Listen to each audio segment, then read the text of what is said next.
La entrevista de hoy llega a ustedes gracias a Ministerio de Obras Públicas y Comunicaciones, Jorge Muebles, Constructora Sara Amelia, Jay Promociones, Charlie Muebles, Makeup Artist, Ayuntamiento de Santo Domingo Este, Chihuilcha Cabanas, el concepto más moderno para que vista elegante, y Estética LIK.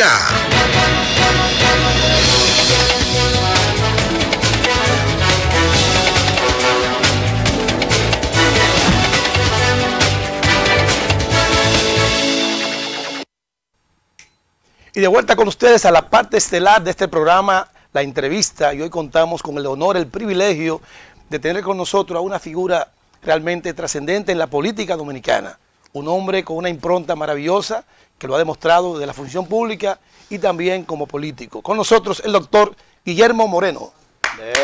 ¡Eso! Soy yo el que se siente muy honrado de esta invitación. Mira, don Cibao ahí. Porque ya estoy gozando de que entré a este.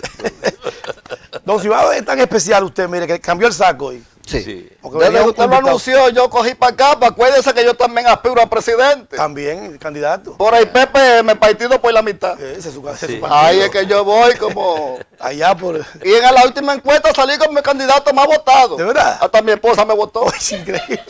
Sí. Ya usted ve, doctor. Es un personaje, ¿eh? Ese soy yo. Doctor, qué bueno tenerlo con nosotros, de verdad que es un privilegio. Y hoy queremos hablar con usted de tantos temas, pero como de costumbre vamos a iniciar hablando un poquito de su vida personal. ¿Quién es Guillermo Moreno? Un dominicano que desde muy joven, por las circunstancias de su vida, tuvo que asumir responsabilidades sociales, preocupaciones sociales, porque me tuve que desarrollar en mi adolescencia, en la época de los 12 años, y entonces era muy difícil que uno se pudiera sustraer a las luchas por las libertades y la democracia y los derechos, y eso entonces me llevó al derecho. Me llevó a estudiar, a hacerme abogado, y luego entonces he vivido entre el ejercicio público y privado. Una época que para entonces los jóvenes de aquella oportunidad o eran miembros de un club o eran miembros de un partido de izquierda. Sí, o eran miembros de una rondalla. Exacto. Pero todo tenía un contenido social. Correcto. Y todo tenía un contenido vinculado a ese país que todos soñábamos, un país de democracia, un país de justicia social. Sí. Hijo de un poeta nacional. Sí. Hijo de Domingo Moreno Jiménez. No, nieto de Domingo Moreno Jiménez. Su padre fue el creador del postumismo. Claro. Una corriente literaria, digamos, de las fundacionales de la poesía dominicana. Luego hubo otras, como por ejemplo la poesía sorprendida. Sí, pero esta se desarrolla en el marco de la primera intervención. Exacto, y de los años 20 y 30, y tuvo la particularidad de que precisamente como éramos un país intervenido, el postumismo hizo mucho énfasis en resaltar lo dominicano, la dominicanidad, y por eso en la poesía postumista ustedes van a encontrar que se mencionan palabras, términos que hasta ese momento no eran parte de nuestra poesía. Muchos de nuestros poetas antes hablaban de cisnes, pero aquí no hay cisnes. Sí, no.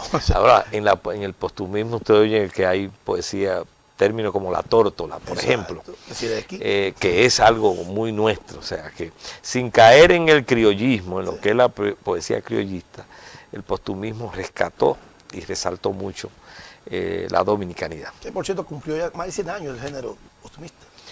Sí, porque fue por los años finales fue por el 18 al 22 que se gesta este movimiento. Así es.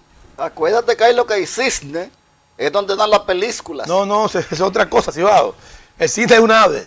Ah, un nave. Sí. Ah, ok. Pareció al flamenco. Ah, yo pensé en Haití. No, no, eso es otra cosa. Disney, donde uno va a ver películas. Un hombre muy culto, déjeme decirle. Sí, Bien sí. preparado. Sí, sí. Por sí, eso está sí. aspirando a la presidencia de la República. Y tengo mis 4 sentidos completicos. ¿Cuáles son esos? Hombre? No, todo el mundo tiene 5, yo tengo 4, Tiene 4. pero me desenvuelvo. Qué bien, qué bien. Me gustaría preguntarle al señor Guillermo Moreno, candidato de todo, porque a todo eso le cayó bien. Así es. Porque es un hombre que prende en la población, se necesita gente de rengueñengue, Ah, usted de ve. seriedad. Y de pinguete también. Un pique, señor Moreno, que usted hizo con Leonel, la gente recuerda mucho eso. Pero a mí me encantó, porque me gusta el hombre que se planta en 2 patas. Y que planteen su posición. La gente ya ha olvidado un poco eso. Refrésquele la memoria, señor Guillermo Moreno. ¿Cómo fue eso? En realidad no fue un pique, fue una querella. Una querella. Una querella Oh. que interpusimos ante el Ministerio Público, ante el procurador fiscal de ese momento. Eso fue en el año 2013. En relación a lo que habíamos detectado, que fue que él había conformado una institución que se llama Fundación Democracia y Desarrollo, la FUNGLODE, y él, para hacer esa institución, ellos le solicitaban a todos los contratistas de obra del Estado el pago de comisiones de $1 millón de pesos. Nosotros logramos reunir una decena de cheques de esos que los contratistas daban y otros medios de prueba, y entonces presentamos una querella, porque eso era violatorio que un presidente de la República recibiera esas comisiones que tenían que dárselo a los contratistas, porque si no lo daban no le pagaban la partida en obras públicas. Wow. Porque en obras públicas el ministro era de Andino Peña. Correcto. Entonces, ese one-two que se daba originó esa forma de enriquecimiento ilícito. Y entonces pusimos la querella y eso fue muy confrontativa, Wow. porque no había precedentes así de una querella contra un expresidente de la República. Correcto. Pero asumimos esa responsabilidad porque lo consideramos que era un deber Pero en ese nuestro momento ella era presidente. ciudadano. No, ya él había Ya salido. había salido. Él terminó en el 12 y la querella se presentó El 13. en enero del 2013. Qué bien, así se hace. Oyendo un poquito atrás, doctor, esposo de una gran dama, Aura Celeste Fernández. Así ¿Y es. padre de cuántos hijos? De 2 hijos. ¿La familia cómo está? ¿Todo bien? Todo bien. Tengo 2 nietos ya. Ya tiene 2 Sí, nietos. tengo 2 nietos. Son los más sacrificados en política, entonces, muchachos, la mujer. Muchachos, sí. No es fácil, ¿verdad? Sí, claro. Bueno, Aura es una persona esencial en mi vida y en todos los proyectos que yo emprendo, incluyendo esta nueva tarea que he asumido, este nuevo reto de la senaduría del distrito. Y bueno, mis hijos también. Tengo esos 2 nietos, ahora estamos viviendo esa etapa que no conocíamos, que es el abuelismo. Sí, sí. Siempre Pedro sabe pienso, mucho de eso. siempre digo que si hubiera sabido que era tan bueno ser abuelo, hubiera comenzado por ahí. Debió hablar con Pedro, que sabe mucho de eso. Yo preguntarle a Pedro Hubiera Martínez. comenzado por ser abuelo, por tener nietos y los Yo hijos. preguntarle a Pedro Martínez, ¿cómo es eso de abuelo? Pedro sabe mucho de eso. ¿Sabe mucho? Sí, tiene bastante. Ya. Doctor. Pero hablamos no del Pedro que lanza. No. No del Pedro que lanza. Pedro Martínez, el diputado nacional. El de diputado Alianza País. nacional, sí. Doctor, mire, quiero, para que la nueva generación tenga un poco más claro sobre su vida política, recordar que usted fue fiscal del distrito del 96 al 97 y ha sido uno de los fiscales que más ha sonado por la manera en que asumió su cargo. Y yo quiero recordar solamente algunas cositas de las que usted fue capaz de hacer. A su llegada al Ministerio Público se destacaron los siguientes aspectos fundamentales de su gestión. Vamos a ver. La reconstrucción del Palacio de Justicia. ¿Qué usted encontró ahí en ese momento? Era un verdadero desastre. Incluso donde se traían los presos, era una oficina que quedaba en la entrada. Y algunas veces en un lugar donde físicamente no podían haber más de 12 personas, habían 60, 80, en condiciones de hacinamiento. Bueno, entonces una de las cuestiones que nos propusimos fue que se reconstruyera el Palacio de Justicia, y entonces hicimos la cárcel para los presos que venían, que en ese tiempo, recuérdese que estaba unificado lo que hoy es la provincia de Santo Domingo, sí, y el Distrito Nacional, y todas las personas detenidas iban al Palacio de Justicia de Ciudad Nueva. Wow. Entonces se hizo la cárcel en la cuarta planta, y entonces se remodelaron todos los departamentos y los departamentos, la sala de audiencia. Se creó, como el edificio es bastante alto, se creó un mezanine a cada departamento, sí, que permitía que los archivos, en vez de estar donde va la gente, que los archivos pudieran estar en ese mezanine. Bueno, fue algo realmente que, aunque nos dio mucho trabajo, porque tuvimos que elaborar en medio de esas condiciones hostiles, los ingenieros trabajando, destruyendo paredes, etcétera. Muchos de los ayudantes se enfermaron por la cantidad de polvo. Sin embargo, fue un salto que se dio en el Palacio de Justicia de Ciudad Nueva. ¿Usted fue también responsable de la instalación de oficinas de la Fiscalía en los destacamentos? Sí, esa fue una idea, una iniciativa nuestra. En realidad, la propuesta era, no era que fuera en el destacamento, sino en una parte al lado del destacamento. Correcto. ¿Por qué? Porque si se hacía dentro del destacamento, iban a estar bajo el control de la policía. Y nosotros queríamos que fuera al revés, que la policía estuviera bajo el control del Ministerio Público en lo que tenía que ver con la investigación. Como dice la ley, es decir, de tal manera, porque el Ministerio Público es el profesional que está formado para saber cuándo se puede privar de libertad, cuándo no, cuáles son los derechos de los imputados. Entonces era a él que le correspondía. Entonces, ¿qué era lo que buscábamos? Que esos alegatos no se hicieran cuando trajeran el preso al Palacio de Justicia, sino que al momento en que en el barrio se detenía, quien debía recibir a esa persona que se detenía era un fiscal, que era el que tenía y que tiene los conocimientos y el dominio de la ley para saber si la prisión había sido injusta, incorrecta o no. Bueno, ese fue un proyecto para mí importante, para darle el control al Ministerio Público en lo que tiene que ver con la investigación de las personas que eran detenidas en los distintos barrios. Día Nacional del Abogado. Sí, internacional. Internacional de todo. Internacional significa que también es aquí. Sí, claro. Sí, las felicitaciones para el doctor. Sí, que además otro elemento importante de su gestión fue la implementación de los concursos para fiscales. Porque antes se designaban de manera... Sí, esa fue una de las primeras confrontaciones que yo tuve con el gobierno en el que estaba. ¿Al que usted sirvió? Sí, porque cuando yo llegué a la fiscalía, habían 39 ayudantes. Recuérdense que era para todo el Gran Santo Domingo. Correcto. Y entonces cuando evaluamos, como yo era un abogado en ejercicio y conocía bien cuáles ayudantes no tenían buena trayectoria, entonces hicimos una evaluación y tuvimos que cancelar 25. Oye, entonces, porque primero había algunos que eran policías, eran policías y no podían tener esa duplicidad.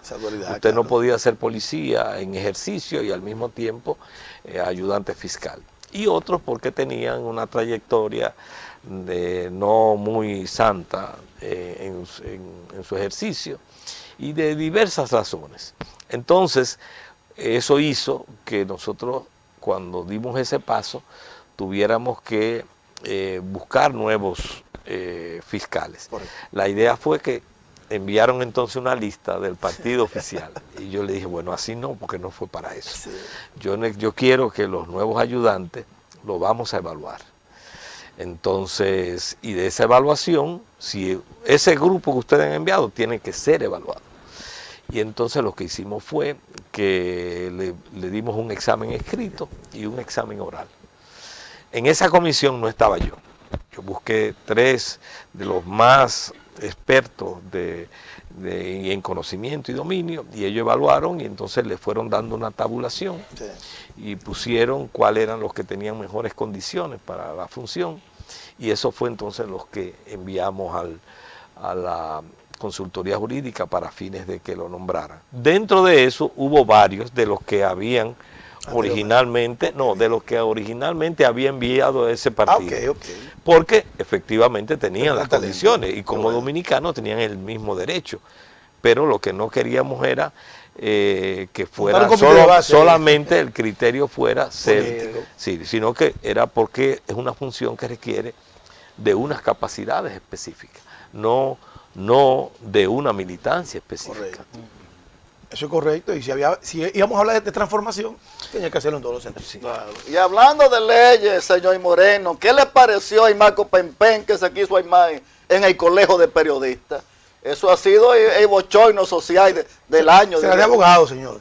De abogado, colegio de abogados. Sí, así como para periodista, internet pues de periodista. Bueno. Se me cruzó un canal, Eso pasa, sí, pues recuérdense que son 4 sentidos. Sí, claro. Sí, alguna vez sí, el cielo me suave. Sí, son 4. Pero funcionan perfectamente. Sí, yo veo que sí.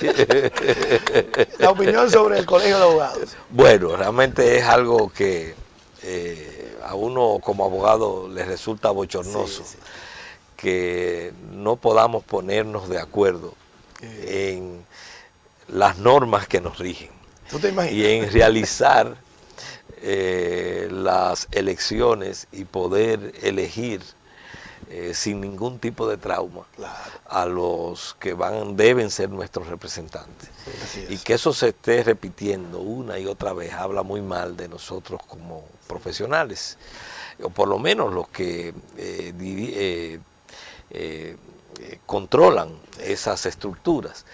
Pienso que uno de los problemas ha sido que la politización de los grupos que intervienen. Correcto. Y esa partidarización convierte las elecciones no en un escenario y en un momento para elegir lo mejor, sino que lo convierte en una lucha fratricida entre partidos. Y entonces así, mientras eso siga dominando el colegio de abogados, que sea la lucha partidaria, van a seguir pasando este tipo de situaciones bochornosas. Es una vergüenza nacional el colegio en este momento.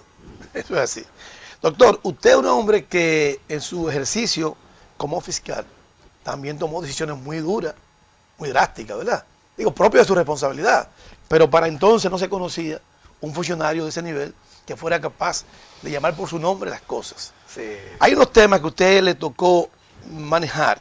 El caso Leonel Almonte, por ejemplo, para que la nueva generación conozca un poquitico más de esa responsabilidad suya en el momento. Sí, bueno, ese fue un caso muy significativo porque unos 200 personas y familiares que tenían inversiones o que tenían vínculos con el banco de Leonel Banco Almonte, Universal. el Banco Universal, se constituyeron en una asociación.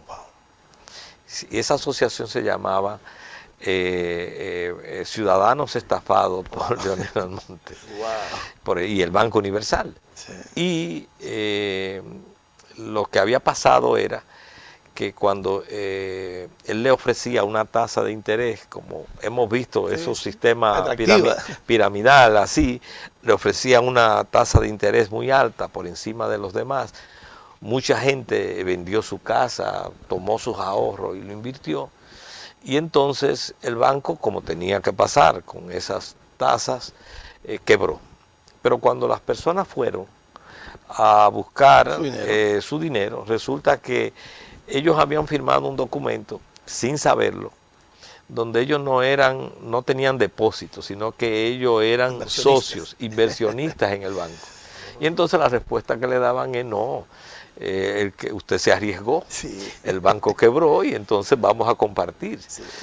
Para que ustedes vean lo que ese caso significaba, dentro de la asociación de las personas estafadas, habían 40 que eran los hijos y familiares porque habían muerto. los originarios. Por la angustia de que vivían anteriormente de una casa, vivían de la renta, vendieron la casa y ahora se quedaron sin nada. Correcto. Y eran personas que muchos de ellos eran dominicanos ausentes que habían regresado y por esa tasa atractiva, entonces todos sus recursos lo habían invertido. Entonces efectivamente cuando llegó a nuestra mano el caso, procedimos y él tuvo que ir a prisión. Correcto. Y entonces se pasó unos años en prisión, fruto de esa situación. Hay muchos temas que no lo vamos a mencionar por asunto de tiempo, pero está el caso del Instituto Agrario Dominicano, el tema de aduanas, el de los cónsules de Hong Kong, el del Instituto Agrario, el INDRI, Lotería Nacional. Pero hay dos casos en particular que sí me gustaría que usted nos dé un poquito de luz, porque fue lo que le dio a usted ese renombre público, el caso Orlando Martínez. Bueno, esa fue una investigación que ya estaba muy iniciada, porque Orlando muere en el año 1975. Es asesinado por orden, fue un crimen de Estado. Correcto. Durante el gobierno del doctor Balaguer. E incluso la población implicaba directamente al propio gobierno en esa ejecución, como efectivamente la investigación reveló. Y nosotros lo que hicimos fue que pudimos reconstruir la investigación y detectar cómo había operado el asunto y cómo este asesinato contra este periodista se había originado en las propias Fuerzas Armadas. Y fue desde las Fuerzas Armadas, por lo menos hasta donde llega la investigación del expediente, donde se da la orden de que un grupo de choque que se formó agrediera y asesinara a Orlando, como efectivamente lo hizo. En ese expediente, de acuerdo a esos medios de prueba, quedó implicado un general que en ese momento era secretario de las Fuerzas Armadas, en el momento en que ocurrió el hecho, que fue Salvador Lluveres Montá, Chinino. Y además de eso, los otros, Pau Castro y otros que participaron. Entonces, fue un caso, digamos, único en nuestra historia, porque por primera vez un crimen de Estado quedaba revelado, y además de eso, pudimos llegar hasta por lo menos ese alto jerarca militar. A uno siempre le quedó la impresión de que habían otros. Correcto. Pero ustedes saben que en derecho uno tiene que actuar en base a las pruebas. Correcto. Las pruebas solo llegaron hasta vincular a Salvador Lluveres Montá, a Chinino. Y ahí entonces tuvimos que detener la investigación porque no teníamos. Él era el que de una u otra manera podía aportar y no lo hizo. Todo lo contrario.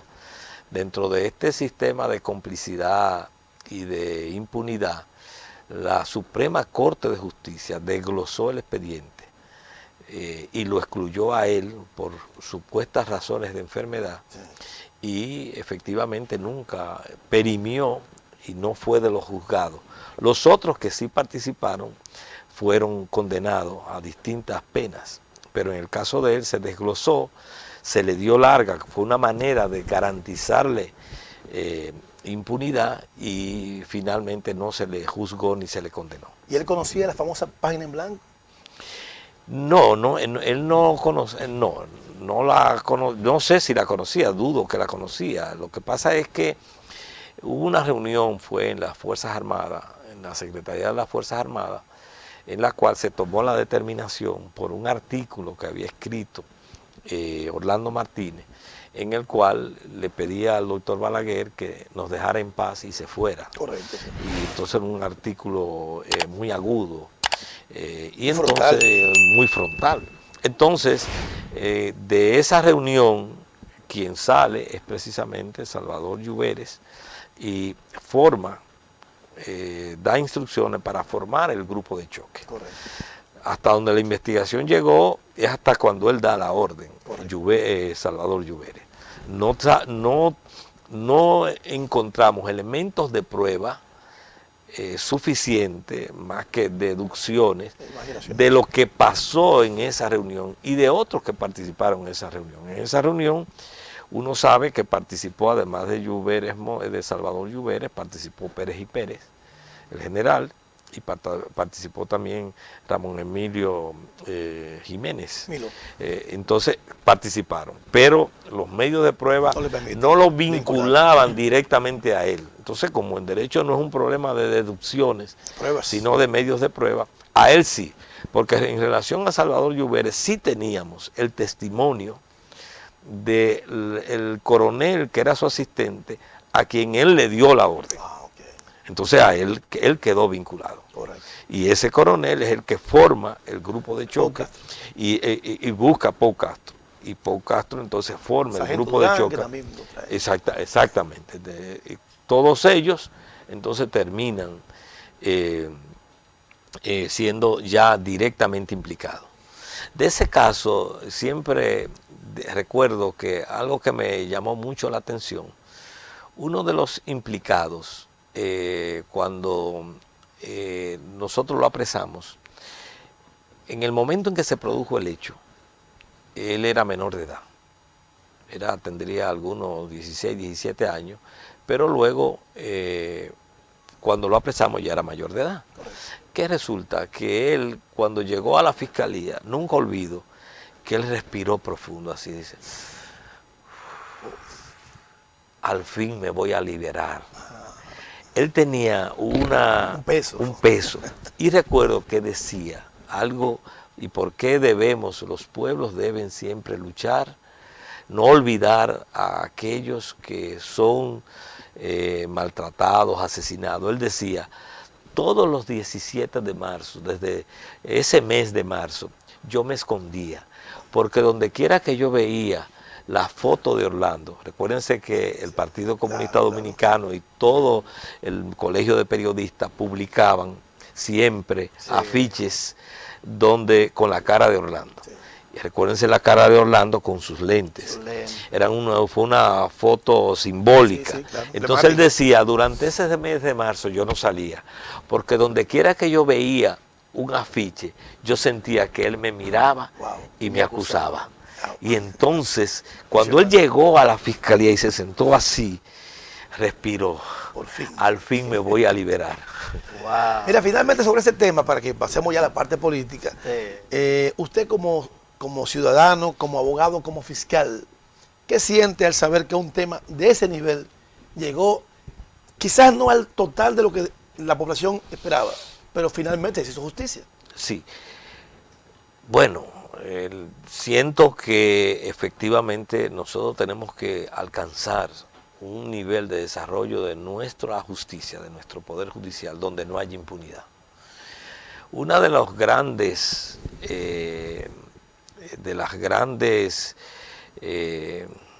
errores y fallas históricas que ha tenido un peso grave en todo el presente fue que nosotros nos rendimos cuenta con el Trujillato.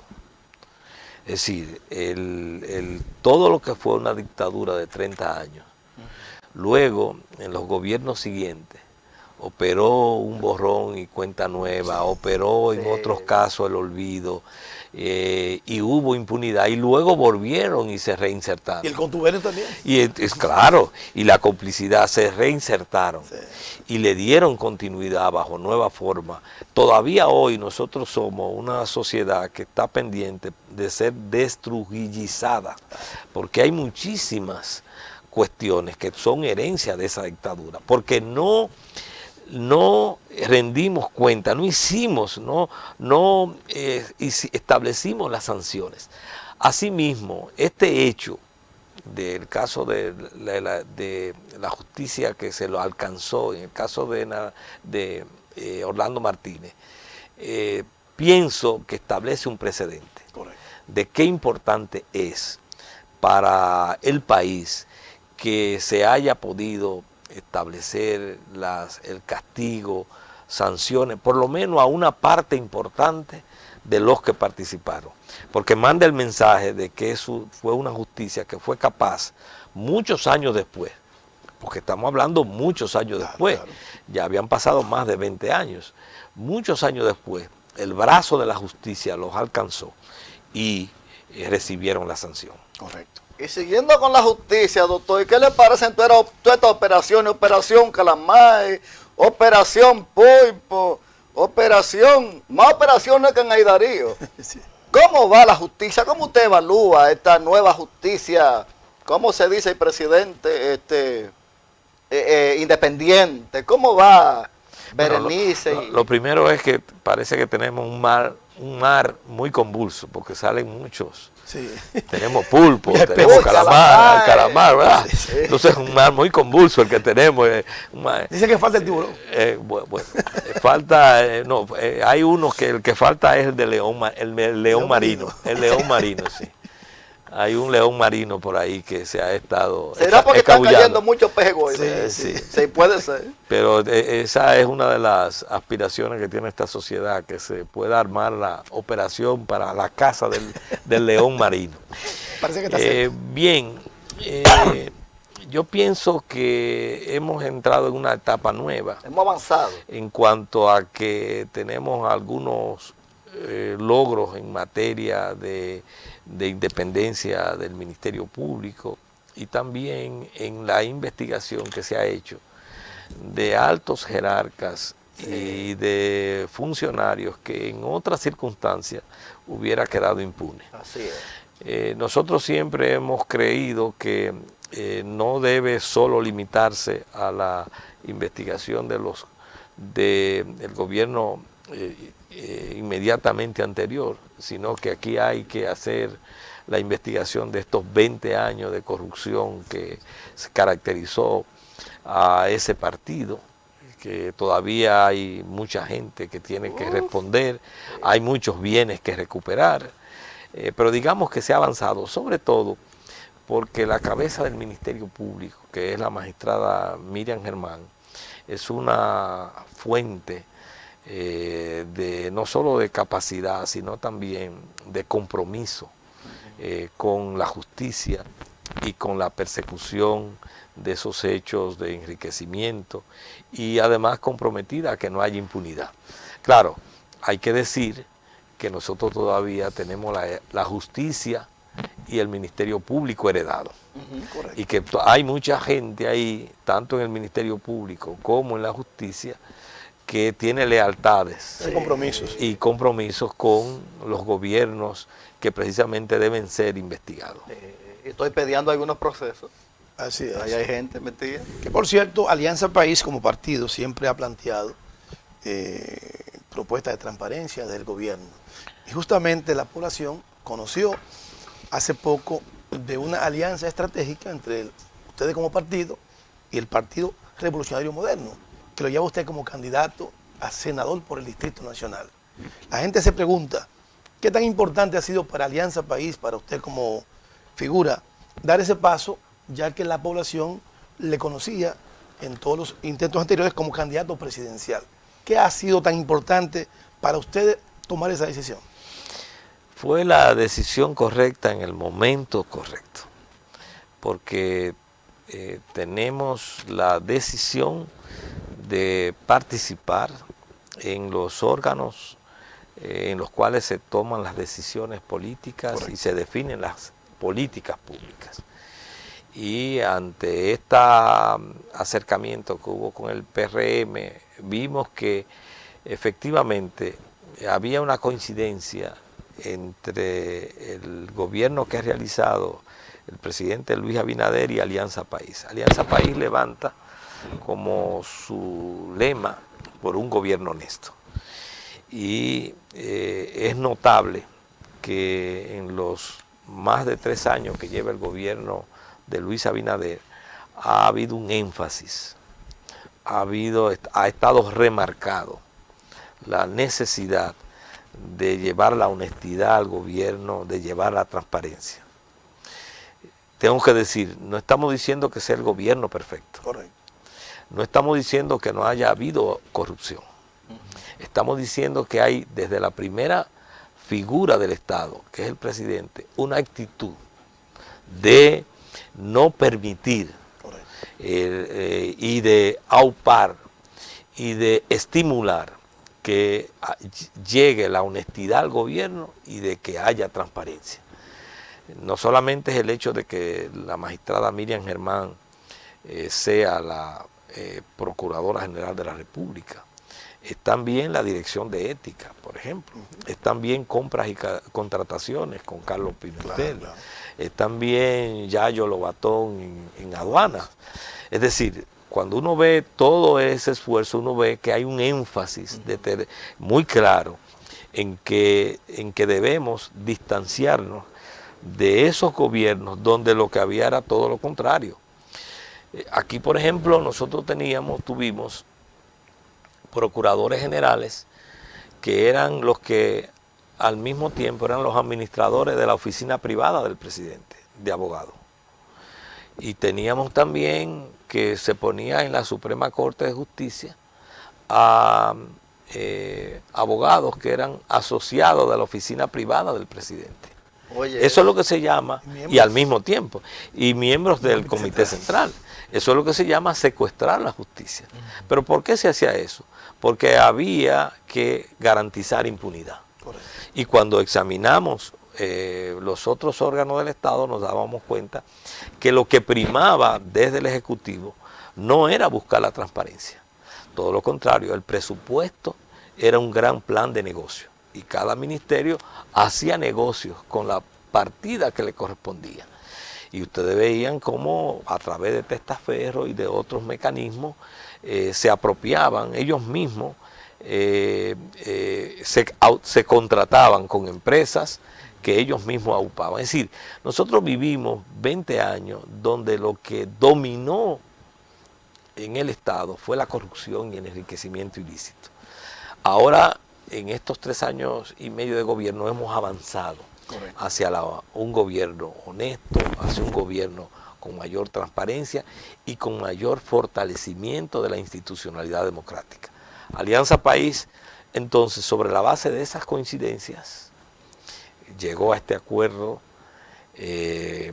tanto de apoyar la candidatura presidencial de Luis Abinader como de asumir la senaduría del Distrito Nacional, como también otros cargos y representaciones que se están desarrollando ahora en este proceso electoral. La idea nuestra es que el cambio hay que profundizarlo. Correcto. Es decir, que hemos llegado a un punto, y no es una idea solo nuestra, es también una idea del propio presidente.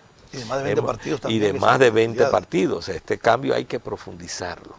Hay que profundizarlo, no solamente consolidarlo, hay que profundizarlo para hacerlo irreversible.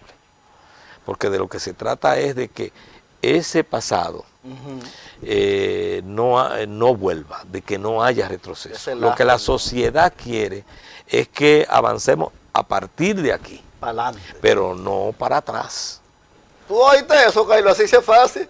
Teníamos ratones cuidando el queso. Sí, claro. Ofrécome así. La iglesia manda a usted. Así sí es bueno. No, en el Cibao dicen manda carne con perro. Sí. Doctor, haciendo un paralelismo, usted le tocó ese primer año, único año, 96-97, y fue destituido, ¿verdad?, por el presidente Leonel Fernández en aquel momento, en virtud de que usted estaba tomando decisiones muy responsables y que un gobierno quizás no estaba preparado para enfrentar sectores de poder. Y ahora volviendo a la... No lo justifique. No. No era que no estaba preparado, es que declinaron en sus principios y en sus convicciones, porque la prédica que nos orientó a todos fueron las prédicas anticorrupción, por ejemplo, de Juan Bosch. Y ellos se forjaron como partido en una prédica anticorrupción. Ellos lo que hicieron fue que las banderas que habían levantado las arriaron, las bajaron, y entonces demostraron, esos que asumieron el poder, su verdadera naturaleza. Correcto. Sin embargo, en esta oportunidad usted siente que ya hay un gobierno, un presidente que se ha comprometido con una lucha tanto en la campaña como en la fíjate que el triunfo de Luis Abinader en el 2020 tiene como precedentes las marchas de Odebrecht y lo que fue la Plaza de la Bandera. Es decir, este pueblo le mandó un mensaje claro. O sea, nosotros queremos que se haga un cambio y donde queremos dejar atrás ese pasado, el mensaje fue muy claro. En ese sentido, el presidente Luis Abinader encarna en muchos aspectos esa énfasis en hacer un gobierno honesto y transparente. Correcto. Pero es un mandato que está en la conciencia del pueblo dominicano, que es lo por qué y para qué lo eligió. Por eso ustedes ven los niveles de simpatía que mantiene, porque ha logrado esa conexión entre una aspiración de la población y el gobierno que ha hecho. Ahora de lo que se trata es de profundizar eso. Así es. Hacia más justicia social, mejor calidad educativa, más protección del medio ambiente, más derecho a la salud, más seguridad social, es decir, más seguridad ciudadana, porque tenemos muchas tareas por delante. Doctor, finalmente ya su candidatura se convirtió en una realidad. Muchos comentarios, había un movimiento permanente, sí o no, hasta que se oficializó. Y no hay dudas de que salió como candidato, las cosas han cambiado. Se le nota a usted en las calles, en los medios, y en el caso de otros candidatos, se puede observar una baja, ¿verdad?, en la simpatía de la población. ¿A qué usted atribuye esa situación y qué usted plantea a la población del Distrito Nacional para que lo consideren a usted como su candidato? Bueno, lo primero que se ha producido es una gran sinergia, un gran encuentro entre Alianza País, sus dirigentes y sus bases con lo que son los dirigentes y bases del Partido Revolucionario Moderno. Al principio yo no me imaginaba que íbamos a poder compactarnos de la forma como lo hemos hecho y además cómo hemos encontrado un apoyo entusiasta en todo lo que es las direcciones y dirigentes del Distrito Nacional, en la primera, segunda y tercera circunscripción, la cantidad de actividades que me invitan de manera espontánea, en que yo participo, los encuentros que realizo, la fidelidad de toda esa militancia PRMista en apoyar nuestra candidatura. ¿Incluyendo a Farideh? Claro, pues ella lo ha manifestado. Bueno, o sea, ella asume y ha asumido que efectivamente es una decisión de su partido, que ella la apoya después que fue adoptada. Digamos que eso es lo que explica, en este caso, el auge que ha tomado la senaduría que presidimos, es decir, nuestra candidatura a senador del Distrito Nacional.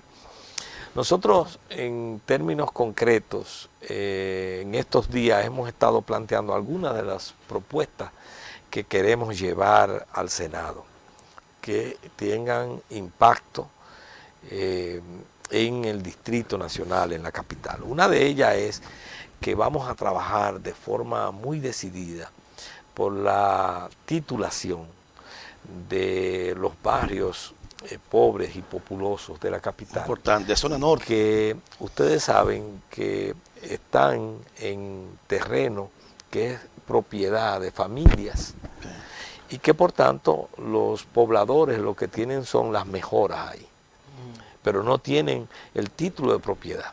Entonces vamos a trabajar para que eso resolver ese problema, que es un problema central, porque eso va a tener no solamente es un tema de justicia social, que usted tenga la propiedad del terreno donde usted tiene su hogar, sino también que será un tema de gran impacto económico, porque inmediatamente usted tenga ese título de propiedad y usted puede ser que tenga no solo su casa, sino una pequeña empresa, mediana o grande. A partir de que usted tenga ese título de propiedad, usted se hace sujeto de crédito. Salir del limbo jurídico. Y entonces eso implica que usted le da ya usted es propietario de no solamente de las mejoras, sino del terreno.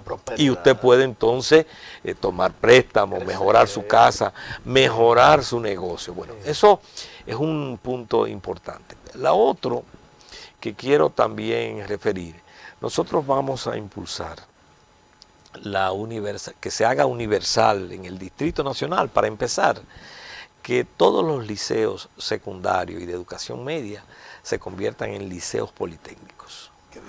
Porque creemos que es la forma más directa de nosotros impactar y darle oportunidades a nuestros jóvenes.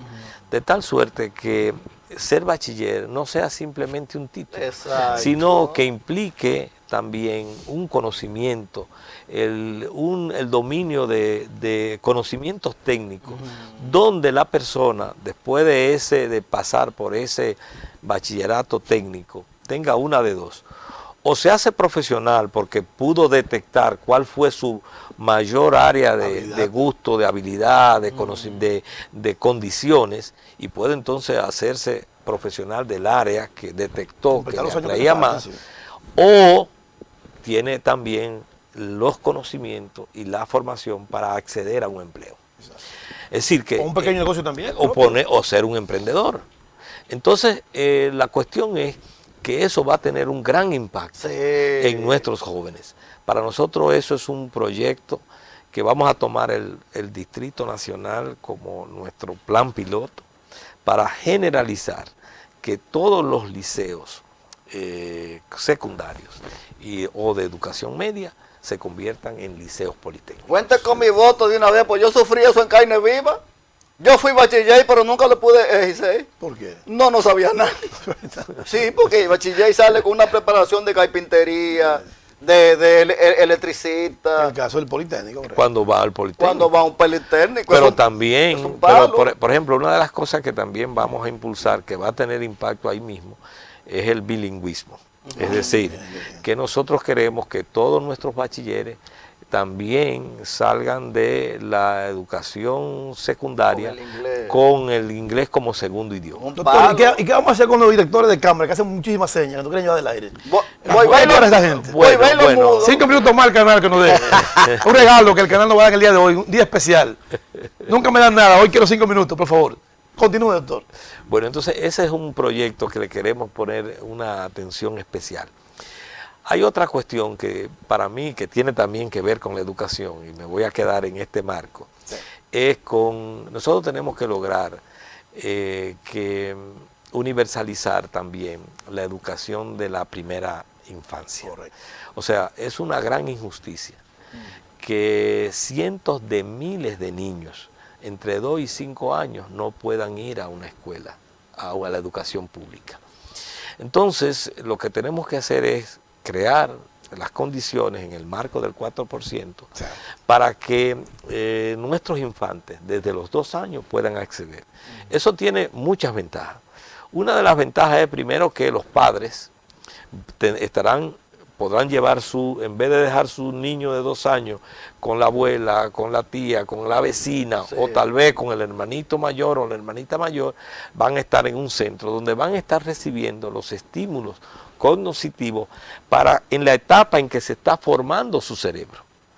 Entonces, eso va entonces a tener un gran impacto en la calidad de la educación, porque ya ese niño cuando ingrese a la educación primaria será un niño que tendrá unas habilidades y unos conocimientos que le va a marcar para toda la vida. Correcto. Fíjense que estoy hablando de que en lo que va a ser, vamos a trabajar la puerta de entrada, que es la educación temprana, y la puerta de salida, que es los liceos politécnicos para cuando se gradúen. De tal suerte que nosotros podamos dar un gran salto en la calidad de la educación. Y eso es una puerta para el desarrollo humano, para nosotros dar un salto como país. Eso es correcto. Hemos estado conversando esta mañana con el doctor Guillermo Moreno, presidente de Alianza País, un gran catedrático, pero además candidato a la senaduría del Distrito Nacional por una cantidad de partidos que lo apoyan. Usted en breve nos va a enviar un mensaje final a los votantes del distrito, pero en este momento Don Cibao tiene algo para usted. Oí de Guillermo Moreno que es un hombre preparado y que es un hombre de Estado y ciudadano muy bueno y que explota como trueno en contra de la maldad. Yo sé que eso es verdad, ya que fue procurador y renunció con valor, todo por su integridad. Hoy va como senador y aliado al PRM y es muy probable que queme al pequeño labrador. Moreno es trabajador y es humilde y es sincero, que ha venido desde cero y miren en dónde está, seguro que Nagará pues tiene temple de acero. Eso, ¿qué le parece? Excelente, excelente. La pone la diana el hombre, ¿eh? Sí, sí, da en el Mire, doctor, nuestra gente de High Promociones le envían este regalito, mire, ese pozuelo. ¿Cómo dice ahí? Deportes con humor y más. ¿Y cómo dice aquí? Doctor Guillermo Moreno. Ustedes que son hay promociones, toda la publicidad que usted quiere hacer. Dame Elizabeth Cedeño, va a tener siempre un buen servicio. Y me gusta esa letra. Claro que sí, doctor. Sí, para nosotros ha sido un alto honor tenerle aquí y nos gustaría que comparta un mensaje final a la juventud y sobre todo a los votantes del Distrito Nacional que vean en usted por qué usted debe ser su próximo senador. Como senador he dicho que seré un senador en serio. Y eso lo que implica es mi compromiso, un compromiso de integridad y de responsabilidad en las funciones que tiene a cargo un senador. Ser un senador en serio es para legislar en serio, no para hacer lo que otros han hecho, que aprueban proyectos sin lectura, no. Legislar en serio implica asumir a fondo esa función, para fiscalizar en serio, para que haya verdadero equilibrio de poder, para que haya verdadera división de poder, y ser además un representante en serio, para que tú que me ves en el Distrito Nacional, ciudadano o ciudadana del Distrito Nacional, sepa que va a tener una voz, que va a tener un rostro, que asume tus intereses y tu defensa como ciudadano o ciudadana en el Senado de la República Dominicana. Así que a votar por Guillermo Moreno, un senador en serio. ¡Eso, señores! Ha sido la palabra del doctor Guillermo Moreno que ha estado hoy con nosotros acá. Recuerden que esta entrevista podrán verla mañana repetida a las 8 de la noche y también en nuestro canal de YouTube, Deportes con Humor y más. Vamos y bajo. Ya con esta me despido, esperando que te active en la Serie del Caribe, el país será elegido. Bueno, el aplauso, gracias a todos, está lleno el estudio aquí. ¡Pueblo dominicano! Gracias.